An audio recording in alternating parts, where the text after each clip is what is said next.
नमस्कार प्यारे बच्चों। बोर्ड का एग्ज़ाम जो है अब कुछ ही दिनों में शुरू होने वाला है 2026 का। और हम आपको बोर्ड एग्ज़ाम की तैयारी के लिए कुछ स्पेशल प्लान लेकर आए हैं, जिसके ज़रिए जो है आप बोर्ड एग्ज़ाम में एक अच्छा स्कोर ला सकते हैं। ये मान के चलिए, अगर आप थोड़ा बहुत अच्छा तैयारी किए होंगे तो आपका स्कोर 90+ भी जा सकता है। और आपने अगर अच्छे से पढ़ा है तो कहने की ही बात नहीं है। तो ये आपका स्कोर डिपेंड कुछ बातों पर निर्भर करता है। कुछ ऐसी पॉइंट्स हैं, अगर इनको हम सुधार लें तो हमारा बोर्ड एग्ज़ाम में जो नंबर है वो सुधर जाएगा, बहुत अच्छा सुधर जाएगा। तो आप सभी से हमारा अनुरोध है कि आप इस वीडियो को देखें और सुधार लाएं। तो प्यारे बच्चों, आइए शुरू करते हैं, देखते हैं आखिर कौन कौन से ऐसे बिंदु हैं जिनको हमें सुधारना होगा। सबसे पहले आप देखिए, हमारा जो बोर्ड एग्ज़ाम का 2026 में पेपर होने वाला है, जिसके लिए हमने मास्टर प्लान आपके लिए लेकर आए हैं और इसके 10 पॉइंट्स हमने रखे हैं। इन 10 पॉइंट्स को अगर आप सुधार कर ले जाते हैं तो बहुत अच्छा नंबर आपका आने वाला है। लेकिन हम इसको शुरू करने से पहले कुछ विशेष बातों को आपको बताना चाहते हैं, जो कि आपके बोर्ड एग्ज़ाम के लिए बहुत ज़्यादा ज़रूरी है, बहुत ज़्यादा। सबसे इम्पोर्टेंट, आप जैसे ही एडमिट कार्ड पाते हैं स्कूल से, आप उसकी तुरंत फ़ोटोकॉपी करा लीजिए। क्योंकि कारण ये है कि वो फ़ोटोकॉपी अगर रखे रहेंगे तो बाय द वे आपके साथ ऐसा ना हो कि आप एडमिट कार्ड कहीं भूल जाएं, खो जाए, गिर जाए। तो अगर आपके पास फ़ोटोकॉपी रहती है तो मान के चलिए कि आपको कोई बोर्ड एग्ज़ाम में बैठने से रोक नहीं सकता, है ना। आपको अंदर जाने दिया जाएगा, आप बोर्ड एग्ज़ाम पेपर दे भी लेंगे। तो ये बहुत इम्पोर्टेंट है। कुछ और बातें हैं, जैसे आप जब बोर्ड एग्ज़ाम देने जाएं तो कुछ विशेष चीज़ों को अपने साथ ज़रूर ले जाना ना भूलें। पहली चीज़ क्या, एक पारदर्शक पॉलीथीन आती है जिसमें आप अपने कलम, है ना, और पटरी पेंसिल, एडमिट कार्ड, है ना, इसमें आप रख लीजिए। वो पारदर्शक होता है, उसको अलाउ करते हैं बोर्ड एग्ज़ाम वाले। और दूसरी बात, हाथ में घड़ी लेके आप जरूर जाएँ या पहन के जाएँ। ऐसी घड़ी हो जो डिजिटल वाली ना हो, नहीं तो उस पर रोक लगती है। नॉर्मल घड़ी ही पहन के जाएँ। और एक पानी का बोतल भी ज़रूर लेके जाएं। इससे क्या होगा कि आप पॉजिटिव रहेंगे और एग्ज़ाम हॉल में जब बैठेंगे तो आप अच्छे से लिख भी पाएंगे, आपके पास समय देखने के लिए रहेगा। और अन्य जो प्रश्न आपके सामने आएंगे वो आपको हेजिटेट भी नहीं करेंगे, क्योंकि आपका माइंड फ्रेश भी रहना चाहिए। तो आगे चलते हैं। अब इन 10 बिंदुओं को हम देखते हैं, वो हमारे 10 बिंदु कौन कौन हैं जिनके द्वारा हम एक स्ट्रेटजी अपना सकते हैं अच्छा नंबर लाने का। तो सबसे पहले इम्पॉर्टेंट है, देखते हैं। अगर हम बात करें तो हमारा जो हाई स्कूल का एग्ज़ाम का पेपर होता है उसमें OMR दिया जाता है। OMR हमारा जो होता है, इसमें कई बच्चे जल्दबाजी में गलती कर बैठते हैं। जैसे क्या गलती कर बैठते हैं, सबसे पहले तो हमें जब OMR दिया जाए तो OMR पर जो उसको फिल करना होता है, जैसे रोल नंबर फिल करना हुआ, या फिर नाम लिखना हुआ, या पेपर कोड लिखना हुआ, या अन्य उन सब में आते हैं। तो अगर आप उस बेसिक जानकारी को अच्छे से भर लेते हैं तो ज़्यादा अच्छा रहता है। कोई अगर छूट गया है, नहीं भरे हैं, तो चेक करने में दिक्कत हो सकती है। तो आप सभी ये प्रयास करें कि इसको भूलें मत।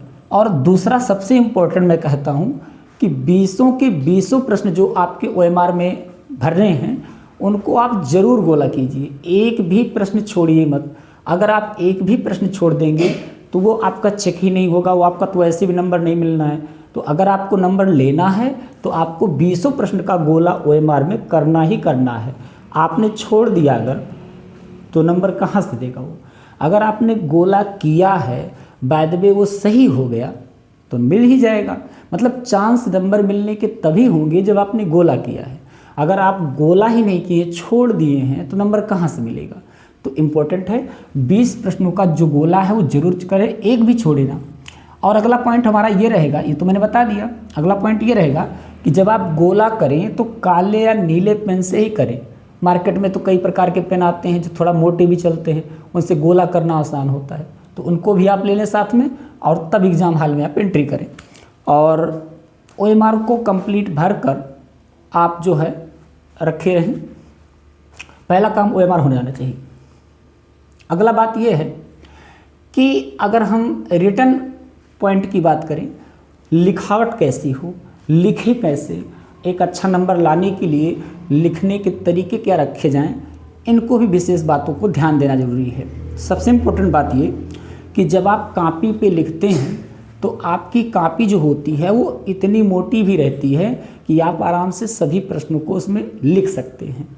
बी कॉपी मिलती है लेकिन जल्दी बी कॉपी की आवश्यकता नहीं पड़ती है। कारण यह है कि कॉपी अपने आप में परिपूर्ण होती है, आप आराम से लिख सकते हैं, बड़ी भी कॉपी होती है। अच्छा, तो हमारे हाई स्कूल और इंटरमीडिएट के जो छात्र हैं वो अपनी कॉपी जब लिखें तो उसमें कुछ विशेष बातों का ध्यान रखें, जैसे कॉपी साफ व स्वच्छ हो, गलती कम से कम हो। अगर ऐसा है, कॉपी साफ है, स्वच्छ है, गलती कम से कम है, तो आप मान के चलिए कि जो एग्जामिनर आपकी कॉपी चेक कर रहा है वो आपके तरफ आकर्षित हो गया, वो उसको लगा कि नहीं बच्चा मेहनती है, अच्छा लिखा है। तो कुल मिला के हमें लिखने के साथ साथ ऐसा भी उसमें कॉपी में परफॉर्म करना पड़ता है कि एग्जामिनर जब कॉपी देखे तो ये समझे कि हाँ बच्चा अच्छा है और उसी तर्क पे वो नंबर देने का सिस्टम जो है आगे बढ़ाता रहे। अगली बात हमें क्या जाननी है इसमें कि जिस प्रश्न का उत्तर तैयार हो उसे पहले लिखें तथा क्रमानुसार लिखें। अगली बात हमें क्या जाननी है कि लिखावट प्रभावपूर्ण हो।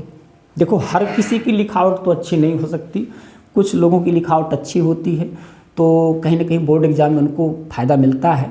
लेकिन अगर आपकी लिखावट थोड़ा कमज़ोर भी है तो आप अपने प्रभावपूर्ण तरीकों को इस्तेमाल करके आप एग्जामिनर के ऊपर एक अपनी छाप छोड़ सकते हैं और उससे कुल मिला के नंबर देने के लिए व्यवस्था भी कर सकते हैं। उन सब बातों को कैसे कर सकते हैं, ध्यान दें। प्रभावपूर्ण लिखावट होने का मतलब ये है कि आप जब लिखें तो प्रयास करें जो आपके अक्षर हैं वो सीधे लिखे जाएं, तिरछे ना हो। तिरछे होने पर क्या होता है ना, ऐसा लगता है कि बहुत कम प्रभाव छोड़ता है एग्जामिनर पर। और जो हम लिखें कॉपी में उसको थोड़ा सजा के लिखें। सजाने का मतलब आपको डिज़ाइन नहीं बनाना है, सजाने का मतलब डिजाइन नहीं बनाना है। कुछ ऐसे जैसे मैंने लिखा, देखो OMR का अलग सेक्शन है, ठीक है, रिटर्न का अलग सेक्शन है, इसके लिखे गए जो पॉइंट्स हैं वो अलग हैं, है ना। कुछ ऐसी बातों का इस्तेमाल करके आप एग्जामिनर पर एक प्रभाव छोड़ सकते हैं और उससे अपना नंबर छीन सकते हैं। तो आगे और क्या जानना है, दो उत्तरों के बीच खाली जगह छोड़े। मतलब जैसे आपने पहला उत्तर लिख दिया, अब अगला उत्तर लिखने के लिए तुरंत उसकी नीचली लाइन में मत लिखिए, एक दो लाइन गैप कर दीजिए, फिर अगला उत्तर लिखिए। जैसे अगला पॉइंट अगर हम बात करें उन 10 बिंदुओं की, तो 8वां बिंदु है जहाँ जरूरी हो वहाँ चित्र, आरेख जो भी आपको बनाना हो, जैसे कुछ मैथ सब्जेक्ट में चित्र बनाना हो सकता है, साइंस में भी हो सकता है, आरेख बनाना हो सकता है, वो पेंसिल से अपना बनाए जरूर, क्योंकि इसका बहुत बड़ा प्रभाव पड़ता है, एग्ज़ाम में बहुत बड़ा प्रभाव पड़ता है। अब आगे बात करें तो एक इम्पॉर्टेंट बात मुझे तो बहुत इम्पोर्टेंट लगता है, 9 पॉइंट, क्या कि जब भी आप एग्ज़ाम देने जाएं तो पॉजिटिव रहें।